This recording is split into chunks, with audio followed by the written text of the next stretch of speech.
temmen fl-akbar sigrit, tobdi u tingħata l-Alla bil-fer, kebset il-fjamma li qatt ma ntfiet, għal-wada u wada fi Kristu.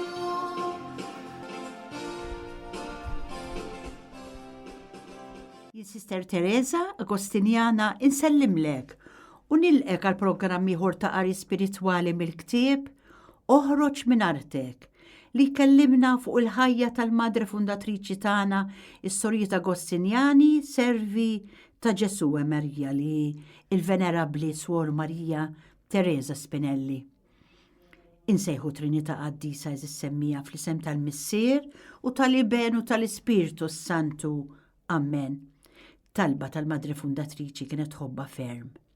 Irrid lill-Alla, irrid li noġbu bil-purità, irrid dak li jritu, irrid ngħix u mmut għalih.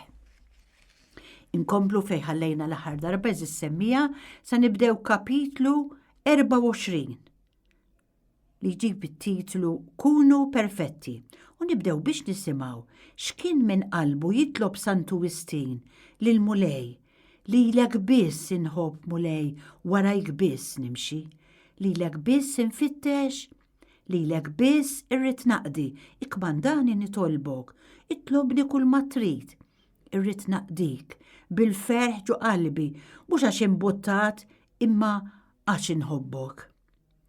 Li tħobb l-Alla biss, li tfittex l-Alla biss semmija li taqdi biss lilu kienet ukoll ix-xewqa ewlenija ta' Marija Teresa.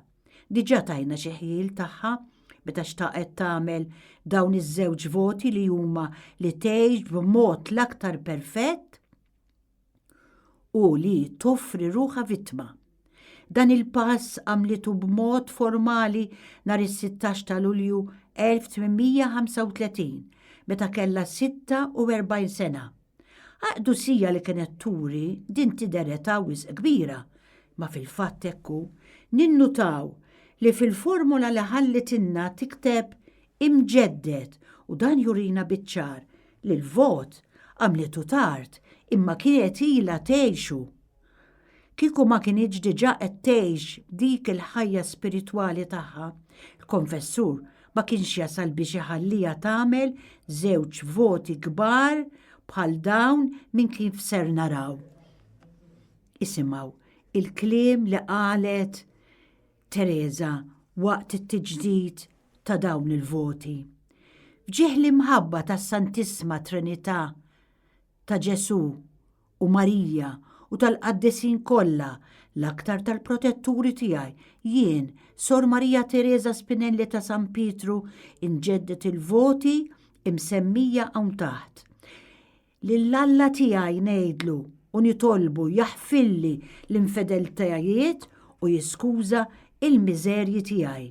Qaltlu, o Alla tiegħi u imħabba tiegħi, ilqadi l-offerta għal-qadi tiegħek għax inti ġa taf ix-xewqa tiegħi, jiġifieri li jimmut ħerqana li naqdik ħalli nħobbok tassew. Irrid għalhekk inġedded din il-weda li ngħix b'mod l-aktar possibbli, li ngħix aktar fil-faqar, li nipprova ngħix b'mod aktar safi u nobdi f'kollox barra midnub lis-superjuri tiegħi.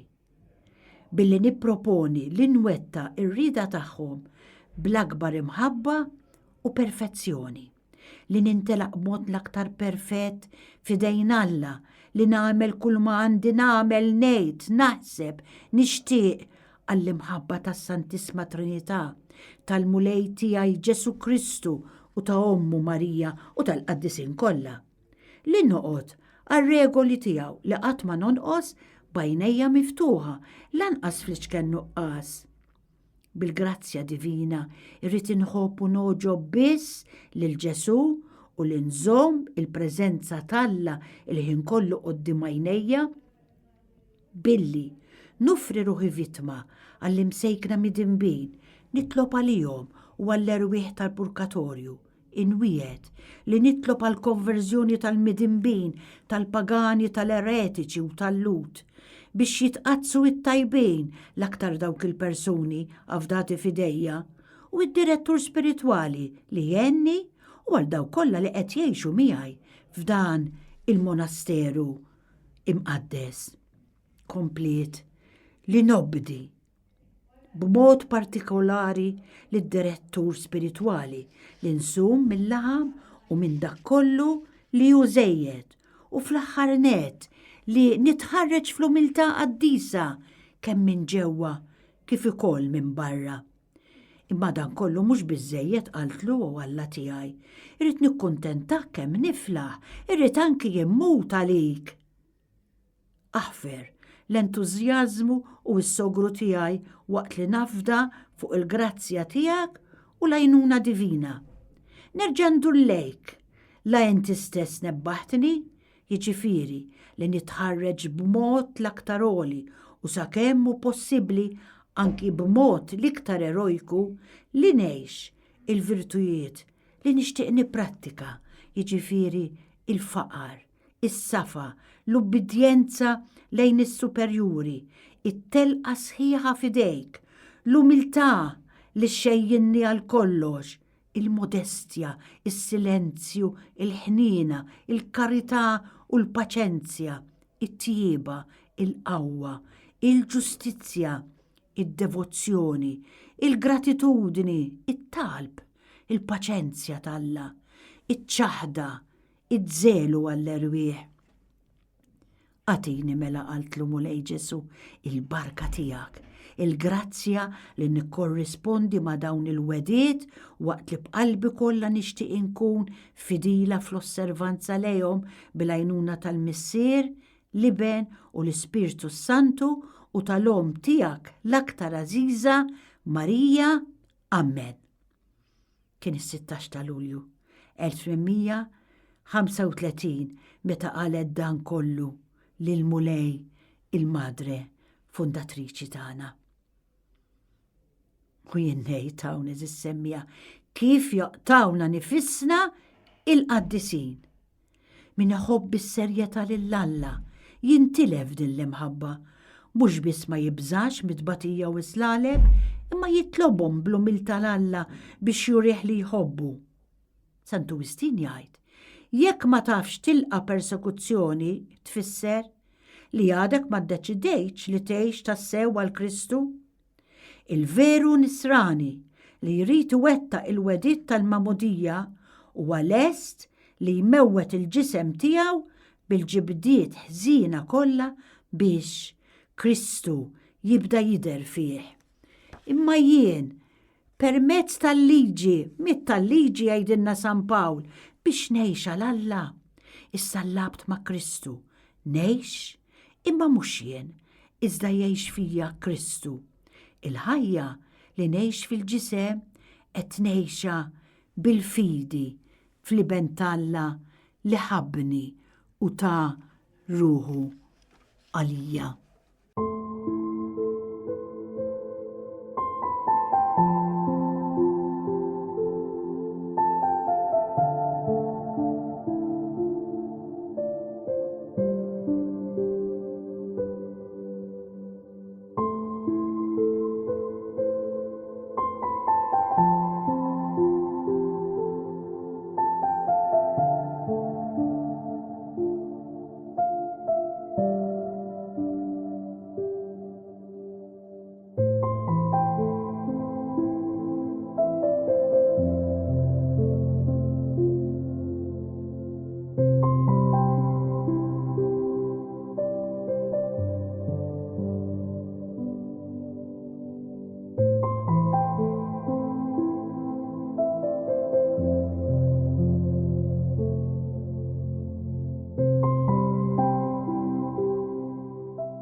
Kapitlu 25.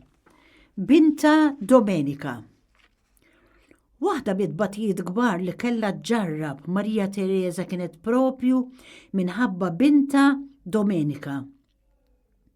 Konnedna li din ta' 16 sena u rrid ix-xewqa li tikkonsagra ruħha l-Alla u omma fl-aħħar tas-sena 1823 akkumpanjata fil-monasteru tal-Benedettini ta' Veroli. Hawnhekk wara li spiċċat in-novizzjat bdiet il-professjoni reliġjuża fl-1826. Kif nafu dik il-ħabta, Napoleon kien qed jaħkem l-istati pontifiċi u wara il-konventi u r-reliġjużi kollha kellhom jgħixu fid-dar mal-familja. Wara 5 snin reġgħu ġew lura, imma kienet biċċa xogħol iebsa li terġa' ddaħħal id-dixxiplina u l-ħajja komunitarja ta' qabel wara li l-ħajja li xi ftit jew wisq meta marru fil-familja kienet illaxkat. L-isqof saħaq ħafna biex jerġa' jqum l-ispirtu reliġjuż. Sewwa sew f'dan iż-żmien daħlet soru Marija Domenica bint Teresa Spinelli li ħadet l-isem Sor Marija Giuseppa. Kienet għadha żagħżugħa bla esperjenza fil-ħajja tal-ispirtu u ingħatat għas-sawn bla rażan penitenzi ħorox u bekk mardet. Kieku mardet biss fiżikament, lanqas tant kien jimporta, għax kien ikun ta' mertu għalija u għal sħaba. Imma l-gwaj kien li l-marda ħal fil-moħ u bekk nibet ħafna nkwiet u nuqqas ta' paċi fil-komunità. Teresa ma setet tagħmel xejn biex tgħinha. Il-marda kienet daħlet il-ġewwa tant li s-soluzzjoni kienet li ġiba magħha fil-kunvent ta' Frosinone. Jekk nirraġunaw umanament ngħidu li Teresa l-istess fundatriċi kellha dritt li tagħmel dan bla ebda permessi u ebda inkien lil ħadd. Imma ta' bniedma li kienet dan m'għamlitux. Kif tgħidilna Sor Serafina Frattali, il-prudenti Teresa ridet l-approvazzjoni tar-reliġjużi tagħha saħansitra tal-postulanti b'umiltà ta' qaddisa u wlieda li kienu jġibuha mhux ftit qablu li dan isir. Għal 8 snin sħaħ Teresa ġarret dan is-salib u kemm ġelita s-sofri umiljazzjonijiet. Mhux l-ewwel darba li waqt xi xenata li kienet tagħmel binta, l-omm kienet taqa' għaxja fl-art għax ma kienitx tiflaħa aktar, ma kienet trid baxxi rasa għal ħadd bi kliema kienet tweġġa' lil kulħadd saħansitra lil Dun Angelo Marchetti li kien jieħu ħsieb il-monasteru. Ma ninsewx li minn barra l-mar tal-moħ din it-tifla wirtet ħażna ġmiela mill-karattru ta' missiera li kif rajna ma tantx kellu karattru ħelu u jiġbed. F'din il-fażi mill-ħajja tal-madre fundatriċi aktar joħroġ qed issemmija ċar il-karattru ta' din il-mara qalbina li għarfet tilqa' b'eroiżmu is-slaleb li Ġesu kien qed joffrila. Marija Teresa hawnhekk hija mudell ħaj għal dawk li msejkna ġenituri bi wlied morda. F'din il-qaddisa jaraw li bil-għajnuna setana Alla jistgħu ibatu bis-sabar u bl-imħabba dan it-tiġrib. Marija Domenica mietet fit-2 Ottubru 1846 kellha 40 sena. Nistgħu ngħidu li l-omma baqgħet kidda sal-aħħar għax ma rriditx anqas tirċievi s-sagramenti, ma fl-aħħar mumenti ċediet. Marija Teresa ma setgħetx tassistija fil-ħin tal-mewt għax istess kienet mixħuta minħabba marda gravi. Tgħidilna Sor Serafina Frattali li kif mietet it-tifla, Teresa irringrazzjat l-Alla bil-qalb tal-li sejħilha għal għandu qabilha biex hekk ma kienitx se tħabbat lill-oħrajn.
Kapitlu 26 li jġib l-isem imġiba mata ġewwa. Rajna kemm kienet maħbuba mill-eżis tagħha Teresa meta ġiet biex tħalli lill-missier anzjan u l-ħuwa ċensu għax kellha titlaq lejn Frosinone. Li reliġjuża tinqata' mid-dar ma jfissirx li ma jimpurtajiex minnhom iżjed ta'. Għal kuntrarju, l-imħabba lejhom toktor għax tibda tħobbhom bl-imħabba ta' Kristu. L-imħabba ta' reliġjuża lejn niesa trid tkun sopranaturali. Jekk ir-reliġjuża għandha tkun dawl għad-dinja, trid tkun qabel kollox dawl għal dawk ta' dara, kif turina Marija Teresa bl-eżempju tagħha. ċensu huwa kienet mititlu l-mara u reġa' żewweġ oħra jisimha Kostanza Bersani. Dawn kellhom 12 il-wild. Billi kellu familja kbira u għadda minn żmien fejn ma setax ilaħħaq mal-ħajja, kien preokkupat bosta u l-mara għarfet b'dan lill-oħtu Teresa. B'imħabba kbira, Teresa kienet tiktiblu biex tqawwih u tgħinu jaċċetta slaleb bi spirtu nisrani. Nisimgħu eżis semmija waħda mill-littri li Teresa b'imħabba kbira kitbet lil ħuwa minn Frosinone. Kien il-5 ta' Ġunju 1839. Għażis ħija kitbet. Dal-għodu ħadd gost ferm nirċevejt minn għand Kostanza. Kostanza tinsewx hija il-mara ta' ċensu. Imma xejn ma fraħt meta qalt li inti tant tħossok avvilit? Għejdli, x'ser tieħu billi tintrema daqshekk, inkwiet fuq ieħor, għax se tħassar saħtek. Iva, imbagħad veru li tkun disgrazzja kbira u inkwiet kbir? Għalhekk intela aktar fidejn Alla u għafda fih li kollox ġej minnu. U hawnhekk eżis semmija nixtieq hekk tagħmlu attenzjoni li dak li qed tgħid il-madre fundatriċi llum f'din littra lil ħuwa ċensu huwa indirizzat għalik li qed tisma' u għalija. Komplet tgħidlu Teresa lil ħuwa. U biss il-mulej u l-bidu ta' kull ġid. Aħna ma rridux naħlu l-grazzja li jtina. Ibqa' tħeġġeġ fit-talb fit-3 persuni eżis għalina, Ġesu, Marija u Ġuseppi. U fuq kollox, wiegħed lill-Alla li kemm tista' ma tonqsux. Ftakar, komplet tgħidlu, li dan il-witt ta' dmuħ mhuwiex pajjiżna, għalhekk m'għandniex nimmiraw lejn l-art imma lejn is-sema, fejn mhux għal ftit se nagħmru imma għal dejjem. B'dawn il-ħsibijiet ma nafx kif tista' tħossok umiljat għażis ħija qaltlu. Iva trid tkun għaqli kif tonfoq minħabba l-familja ġmiela tiegħek u oqgħod fuq li qed ngħidlek li jekk tkun prudenti u attent se taqla ħafna u l-mulej ibirek ix-xogħol tiegħek. Għejx fi sliem u l-imħabba u tara li kollox imur sew. Għażiż ħija.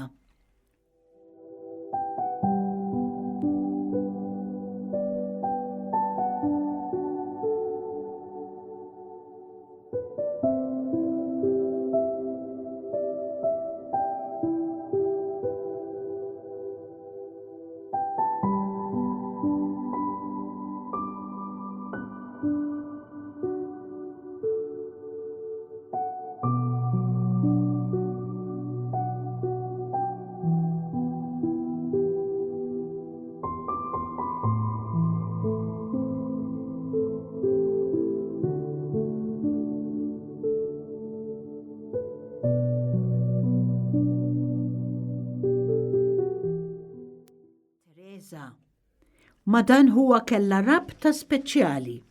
Kien benefattur kbir meta waqfet il-kunvent imma jenetu ħafna wkoll biex iżomm sħiħ fil-awġ li kien jinqala.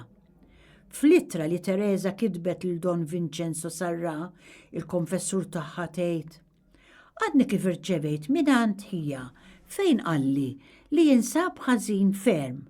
It-tabib jista' jirrimedja xi ħaġa, tista' taħseb kif ħadd l-aħbar.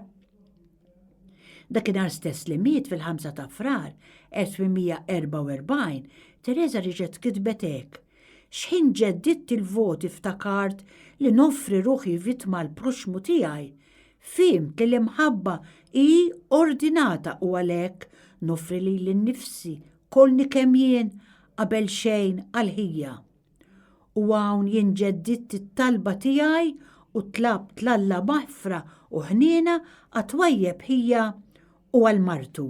Tlabt bil-ħniena lill-qalb ta' Ġesu, bdejt naħseb fuq kemm kellu jibati u kemm għad irid ibati, madankollu qed jgħiduli: Ħija qiegħed fil-paċi u rassenjazzjoni, din diġà hija grazzja. Hekk jiktbuli u hekk jittamaw li jaqalaw il-grazzja l-oħra tal-fejqan u jridu li jien naqlaħilhom minn Ġesu u Marija. U tispiċċa taj Teresa, ċensu ma fiex. Ma setax jagħmel pass u billi l-mart u l-uġieħ żdied mitmewta qaddisa kif naqraw fir-reġistru tal-parroċċa tiegħu. Miet ibuż il-kurċifiż. Nifqu hawn illum is-semmija nixtieq insellem u nirringrazzja lilek li kont magħna għal dan il-programm. Il-paċi miegħek.